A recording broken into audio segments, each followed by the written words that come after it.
ChatGPT, I'm a therapist with a YouTube channel. What is a popular therapy scene in film that I should react to? The Sopranos? Okay. Hey guys, it's Daniel, a licensed therapist. At this point, the way AI is going, the Terminator Skynet scenario, it's all but assured. So I figure, hey, let's do what ChatGPT says. And when the T-800s come and invade Earth, they're going to see me and say, hold on, I like this guy. Let's spare him. So, this is for you, ChatGPT, The Sopranos. This is Tony Soprano's first therapy session. Let's get into it.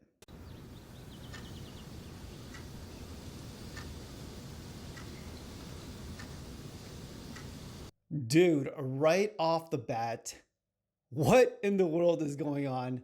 This statue is way too much. First of all, it is very, very detailed and realistic.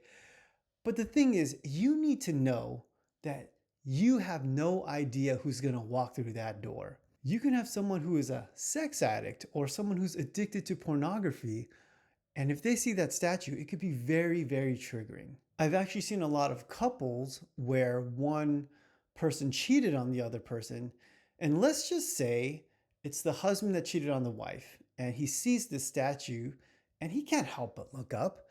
And then the wife catches him looking at that. What do you have? You have a triggered couple coming into marriage counseling.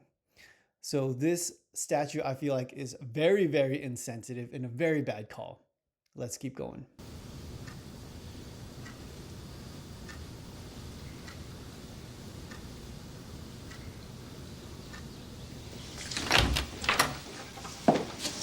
Mr. Soprano? Yeah.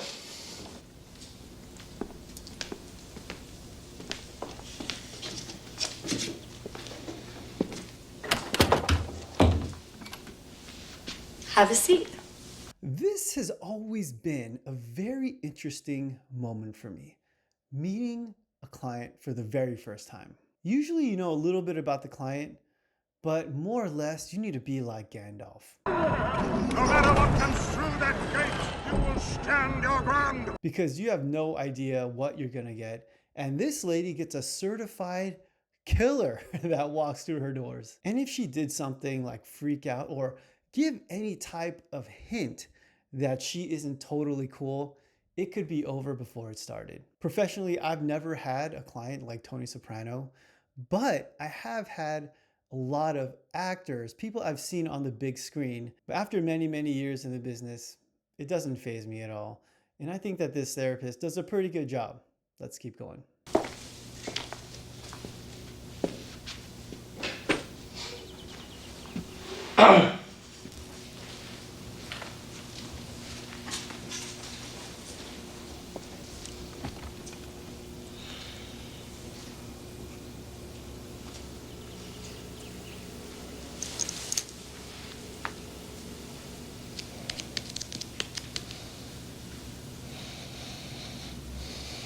This to me was a very, very awkward, weird pause. I'm not exactly sure what she's trying to do here. Maybe she's trying to establish some intrigue or establish some kind of authority, but it seems kind of off to me. You know, most people coming into therapy for the very first time are already feeling awkward and tense. They don't know what to expect. So you really have to set the precedent and set the mood. What I try to do is I just try to be more or less myself. I try to be friendly. I try to be open and honest because I feel like that's what people are not expecting. They're probably expecting what this lady is doing, someone who is maybe weird or trying to play some kind of psychological game and psych them out. So I just try to be myself and just be relatable. And that's very important in therapy because what you want to do is set a precedent where you're going to have a good relationship with this person, a good therapeutic relationship. In fact, that is the number one determinant on if someone is going to be successful in therapy or not. And in my initial consultations, that's what I tell my clients. I say, you have to pay attention to how you feel when you talk to me.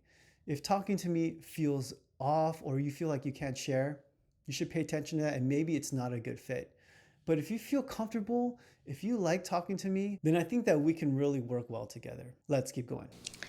My understanding from Dr. Cusimano, your family physician, is that you collapsed, possibly a panic attack. You were unable to breathe. They said it was a panic attack. Of course, all the blood work and the neurological work came back negative. And they sent me here. You don't agree that you had a panic attack? How are you feeling now? Good. Fine. Back at work. What line of work are you in? Waste management consultant.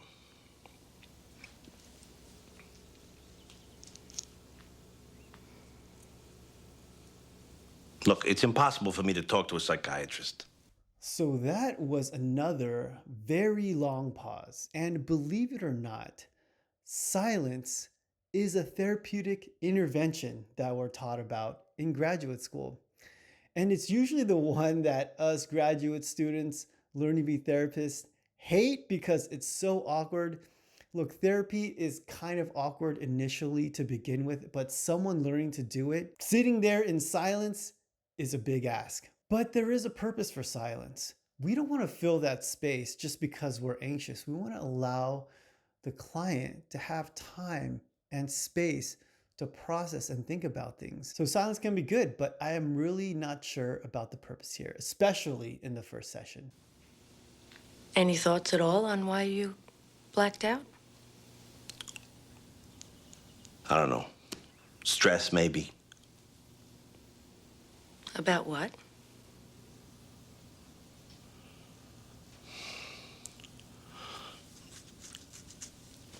I like this line of questioning. It's open-ended and it really got him to think. She knows he's not telling the truth here, but she doesn't challenge him, which I think is a great call. Because challenging in the first session is not really the point of what we're trying to do in the first session. Like I said, we're trying to establish the relationship. We're trying to figure out a treatment plan and what's going on and learn about the client. So pretty good. So far, not something out of the ordinary from what we would expect from a first session. But Now you want to get nuts? Come on, let's get nuts. What are you trying to get to? Shrifts. She's being retested for Alzheimer's. It's been a long odyssey with your mother, hasn't it? Oh, these last 500 years just seem to race by. Listen to me. It's okay. Let it out. They're transferring her to the nursing unit. wow, this is great.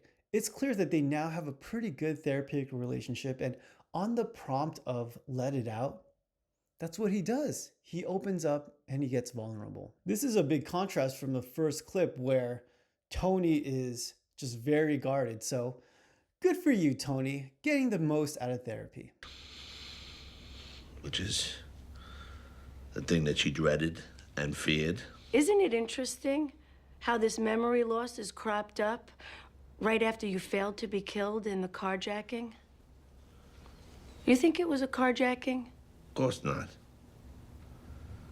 But I got an idea who was behind it, and enough said. You don't want to go there. Maybe you don't want to go there. Are you sure this is a good idea? Because he directly asked you to not go there. And look, as therapists, we need to have a good handle and understanding of our client. We need to know when we need to push an issue and when we need to back off. And these are the clinical judgments and decisions that we make in therapy. And they're not always right. I make mistakes all the time. But if you have a good therapeutic relationship, you can bounce back from that. You can apologize and say, hey, that was off, my fault. Let's keep going. And so I'm really questioning whether this is the right clinical decision or not, because he clearly says he doesn't want to go there. Let's see if we can find out. What are you talking about? Well, let's track it. Right around the time of you were having hallucinations of that Isabella figure, the protective, loving mother. Your subconscious was shouting something at you. On the day before the shooting, You said to me that she kept going on and yet again about news stories of mothers throwing their babies out of windows. Well, why don't we put our fucking cards on the table here?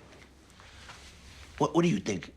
My mother tried to have me whacked because I put her in a nursing home? In your worst dreams, a duck flies off with your penis. Castration. Hey, my mother never went after my basket. No, not literally.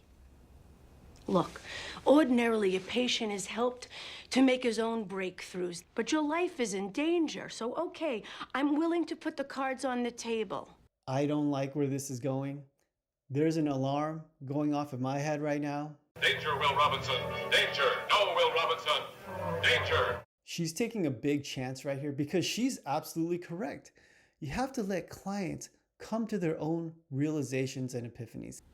I say what your mother has, at the very least, is what we call borderline personality disorder. A borderline personality disorder. Let me read to you from the DSM-4, okay? Definitions of the condition. A pattern of unstable relationships, affective instability. It means intense anxiety, a joylessness.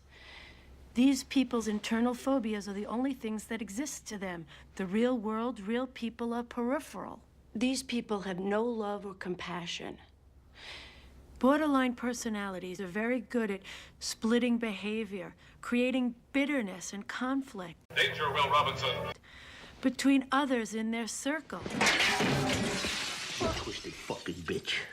That's my mother we're talking about, not some fuck up in Attica stab you in the shower.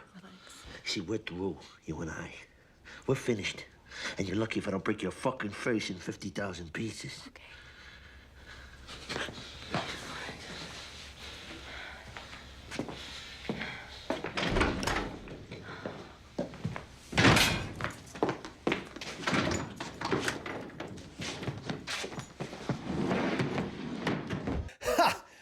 I wish he would try that with me. Okay, in actuality, that's pretty terrifying. But you know what? I put it on the therapist. Like I said, you have to really know, understand your client. And I think that was a very bad call because Tony is not someone who seems like he has a lot of patience, and you know that he's a violent man. So to push like that, to say your mother has borderline personality disorder and she's trying to kill you, I think you could have predicted that it would elicit this kind of response. But I have to say, nothing even remotely close like this has ever happened to me, nor with anybody that I know. So the chances of this happening are very, very rare. Let's keep going. I'm going out of town next week. Okay. Good night.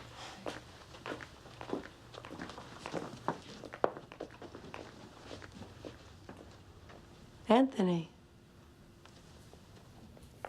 Hello. Hey, a friend of mine had these.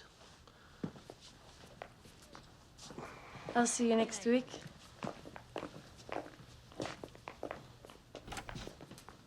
I was saying, a friend of mine had these and couldn't use them. I figured, well, maybe we could. Tickets, Bermuda, lodging at the Elbow Beach Hotel. I turned down a wonderful dinner invitation, and you think I'll go away with you. Well, the guy couldn't use them, and, he gave them to me. What do you want me to do, throw them away? Come on, I'm breaking out the big guns here. You're turning me into half a stalker. Listen, Anthony, I'm not going to go out with you, okay? And it's not because you're unattractive or I don't think I would have a good time. It's just something I'm not going to do. And I would like you to respect my decision and just try to feel that I know what's right for me. What's really jumping out at me right now is what I am not hearing, which is I am your therapist, and ethically, we are not supposed to have a relationship outside of therapy. So this is simply not going to happen. That's it. That's all you have to say. Period. Once again, we actually learned all about this in school. If something like this comes up, you do have to validate their feelings. But after validating their feelings, you can lay down that boundary and say, this is not appropriate. It is not going to happen. But this is an excellent opportunity. You can process with the client why they develop these feelings, what's behind it. Maybe this is the very first time the client has ever felt safe with anybody. So you can make it about them and really lead them into an amazing process of therapeutic gains. But understandably, maybe this is something that can't be solved and they just have the hots for me. And what do you do after that? You refer out. Let's keep going. Okay?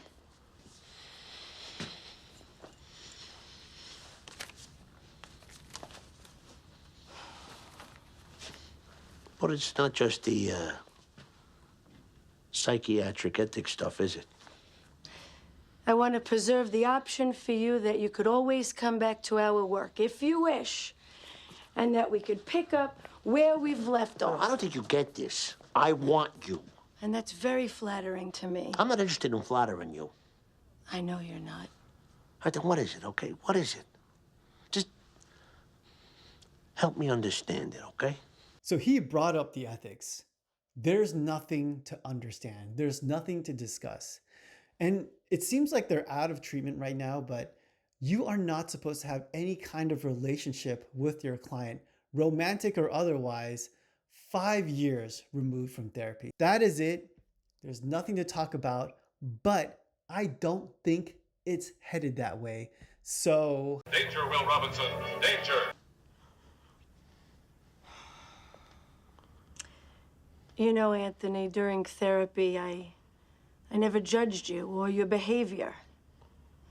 It's not the place of a therapist to do so. All right, I get all this. Go. In a personal relationship, I don't think I could sit silent. don't do it. About what? Our values are just very different. You don't like my values? Honestly? Yeah. No. Okay. Like what? No, Will Robinson. Danger. It's getting late. No. Come on. It's okay. It's okay. Well, you're not a truthful person. You're not respectful of women. You're not really respectful of people. I don't love people. Maybe you love them, I don't know. You take what you want from them by force, or the threat of force. I couldn't live like that. I couldn't bear witness to violence or... Fuck you! Well, what did you expect? I feel like this was totally unnecessary and very, very unprofessional, and it was avoidable. But you know what? Even though this hasn't happened to me, I do feel like it does happen to a lot of therapists. So that's my reaction to The Sopranos, guys. I hope you like that. If you have anything you want me to react to, leave in the comments down there. Thanks for watching. See you next time.